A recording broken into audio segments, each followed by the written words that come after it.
So, hello and welcome to John chapter 13. So, in this passage, we see basically two characters here. We see Simon Peter and we see Judas Iscariot. And both of these, you know, kind of made promises. One kind of good, but he couldn't keep it, and one kind of bad, but he did keep it.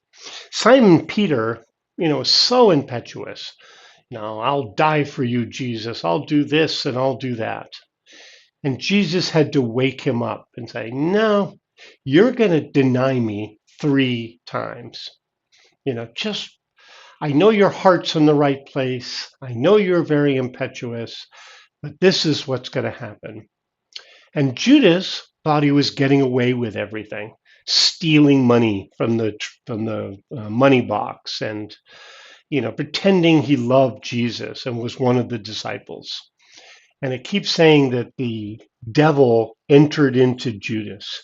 And I know that the devil doesn't go any place that we don't invite him in.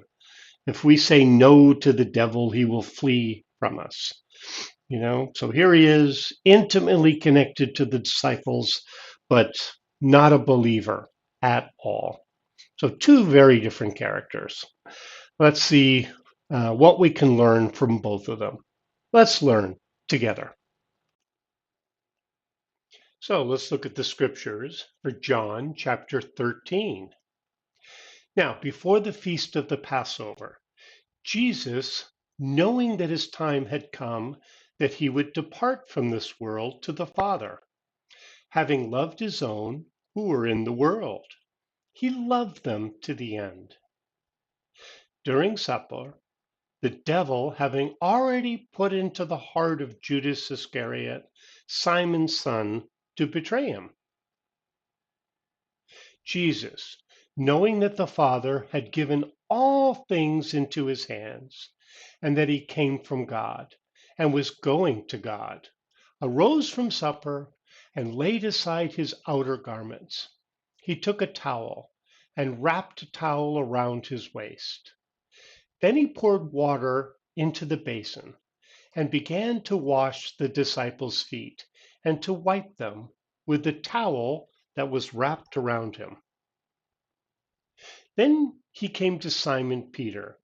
He said to him, Lord, do you wash my feet? Jesus answered him, You don't know what I am doing now, but you will understand later. Peter said to him, You will never wash my feet. Jesus answered him, If I don't wash you, you have no part with me.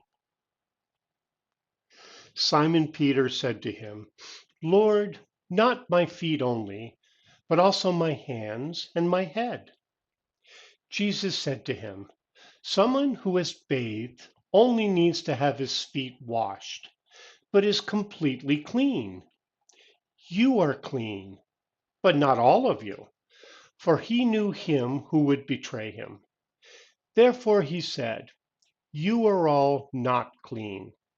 So when he had washed their feet, put his outer garment back on, and sat down again, he said to them, Do you know what I have done to you? You call me teacher and Lord. You say so correctly, for so I am. If I then, the Lord and the teacher, have washed your feet, you also ought to wash one another's feet. For I have given you an example, that you should also do as I have done to you.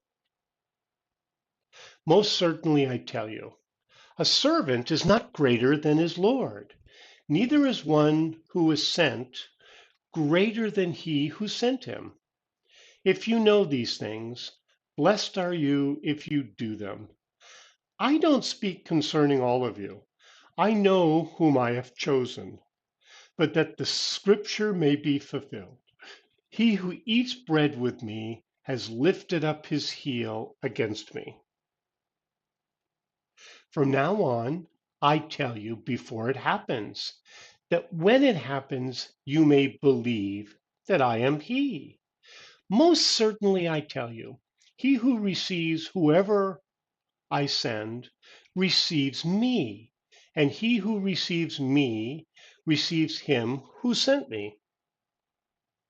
When Jesus had said this, he was troubled in spirit and testified, "Most certainly I tell you that one of you will betray me." The disciples looked at one another, perplexed about whom he spoke. One of his disciples, whom Jesus loved, was at the table, leaning against Jesus' chest. Simon Peter therefore beckoned to him and said to him, "Tell us who it is of whom he speaks." He, leaning back as he was on Jesus' chest, asked him, "Lord, who is it?" Jesus therefore answered, "It is he to whom I will give this piece of bread when I have dipped it." So when he had dipped the piece of bread, he gave it to Judas, the son of Simon Iscariot. After the piece of bread, then Satan entered into him. Then Jesus said to him, "What you do, do quickly." Now nobody at the table knew why he said this to him. For some thought because Judas had the money box, that Jesus said to him, "Buy what things we need for the feast, or that I should give something to the poor." Therefore, having received that morsel, he went out immediately. It was night. When he had gone out, Jesus said, "Now the Son of Man has been glorified, and God has been glorified in him. If God has been glorified in him, God will also glorify him in himself, and he will glorify him immediately. Little children, I will be with you a little while longer. You will seek me, and as I said to the Jews, where I am going, you can't come. So now I tell you, a new commandment I give to you, that you love one another. Just as I have loved you, you also love one another. By this, everyone will know that you are my disciples, if you have love for one another. Simon Peter said to him, "Lord, where are you going?" Jesus answered, "Where I am going, you can't follow now, but you will follow afterwards." Peter said to him, "Lord, why can't I follow you now? I will lay down my life for you." Jesus answered him, "Will you lay down your life for me? Most certainly I tell you, the rooster won't crow until you have denied me 3 times." May God add blessing to the reading of his word. So let's see what we learn from these two characters. So again, they're very different. So it starts off with, this is the feast of the Passover. And the timing of all this, when Jesus was in control, because I know later on we can see Jesus as being, the Passover lamb, that's what all this pointed out, but how did Jesus time everything? That it happened at the time of the Passover, you know? And he says in verse 13 that Jesus, knowing that his time had come, that he would depart from this world to the Father. So he knows exactly what's going on, you know? So, and he loved everybody to the end. He loved those, you know, who he loved those who he loved, I guess, you know? And the devil was already putting into the heart of Judas Iscariot to betray him. So again, devil doesn't go anywhere he's not invited. And so Judas Iscariot is inviting Satan in. Very sad story, you know. And then we move on to John 13:3, when Jesus washes the disciples' feet, and he's the creator of the universe. He's the Alpha and the Omega. And he lowered himself to these sinful people to wash their feet, showing true humility. You know, it is kind of a beautiful, amazing story. And he asked them, "Do you know what I'm doing for you?" And I'm not sure if they totally got it, but, you know, he's the creator, he's the Alpha and the Omega. He's lowering himself to wash their feet. So, are we better than the creator? When I start thinking of people I think are lower than me, in my heart of hearts, sometimes you fight this. But are they? I love that phrase, there by the grace of God go I. Any one of us could be homeless. Any one of us could fall into a terrible sin. Any one of us could become an alcoholic or a drug addict, if we just succumb to that. So interesting, there by the grace of God go I. And then Peter in his impetuousness says, "You will never wash my feet," in verse 8. And Jesus says, "Well, you have no part with me." And Simon Peter, I don't know why he says all this. "Lord, not my feet only, but also my hands and my head." So interesting. He's so impetuous. He's so like, I'm going to do all these great things for Jesus. And Jesus said something very interesting that, if you've already had a bath, you only need to wash your feet. Because in their culture, they went around in sandals all the time. And I love wearing sandals, very cooling to my feet. But it is true, if I have a nice bath and I walk around in sandals, my feet can get dusty. That's why I like those sandals you can walk right into the ocean with. Immediately clean your feet. So he cleans their feet. So interesting. And then again, he said, in verse 14, if I then, the Lord and the teacher, have washed your feet, you also ought to wash one another's feet. He probably means this literally and figuratively. You should be willing to bend down and help people, even people you consider beneath you, because Jesus did. We are absolutely nothing to Jesus, but he bent down to wash their feet. Jesus said, you should also do as I have done for you. And then he says in verse 16, most certainly I tell you, a servant is not greater than his Lord, neither is one who is sent greater than he who sent him.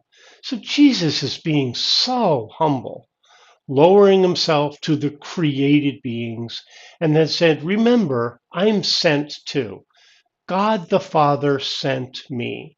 So he's trying to teach us humility. Is there anybody worse than we are? Is there anybody better than we are? I mean, I like to look at people we like to revere: politicians, rich people, people in charge. Most of those are as corrupt or as terrible as we are. You know, there's really no difference. So, um, you know, and then he goes on to say, he's talking about Judas betraying him. He who eats bread with me has lifted up his heel against me. And I know in the book of Genesis, it's talks about the heel, and I'm not sure if that's connected, but it says something like they'll bruise his heel, and he will have something over him. I wish I could remember the passage in Genesis. So this is all about humility, And then in verse 19, from now on, I tell you before it happens, that when it happens, you may believe that I am he. Amazing. I will tell you all of this before it happens. So he's totally in charge. None of this is catching him by surprise, you know? So he will tell everything before it happens. You know? And then it says in verse 21, Jesus says, "Most certainly I tell you that one of you will betray me." So they didn't know who it was. We, of course, know it was Judas, you know? And so they're trying to figure out who it was. So who, dipped the piece of bread, he gave it to Judas, the son of Simon Iscariot. And Jesus says, "Go and do whatever you're going to do quickly." None of this is catching him by surprise. He's just doing, what he knew he would do. Yeah. And he says, he's been glorified. So um, then Jesus says, "I will be with you a little while longer. You will seek me, and where I am going, you can't come. So now I will tell you." And then, he goes on to say, "A new commandment I give to you, that you love one another. Just as I have loved you, you also love one another." Now, why does he need to give this as a new commandment? Weren't the Jewish people supposed to love one another? Curious to me, you know? But everyone will know you are my disciples if you have love for one another. I think maybe it's because Jews and Gentiles are mixing here. And the Jews hated the Gentiles. They wouldn't even talk to them or hang around with them. But now everyone needs to mix and love each other, you know? And again, they ask him, "Where are you going?" In verse 36. "Where I am going, you can't follow, but you will follow afterwards." So, in other words, where they're going now, where he's going right now, you can't follow him. And then the famous story about Peter, "I will lay down my life for you," you know? So when Jesus says, "Nope, you're not going to lay down your life for me, at least not yet. You will deny me 3 times. So be careful what you prove, even if your heart's right. You know, truth is, we can't follow Jesus on our own. Let's keep learning together. Let's keep enjoying the scriptures together. Be careful what you promise."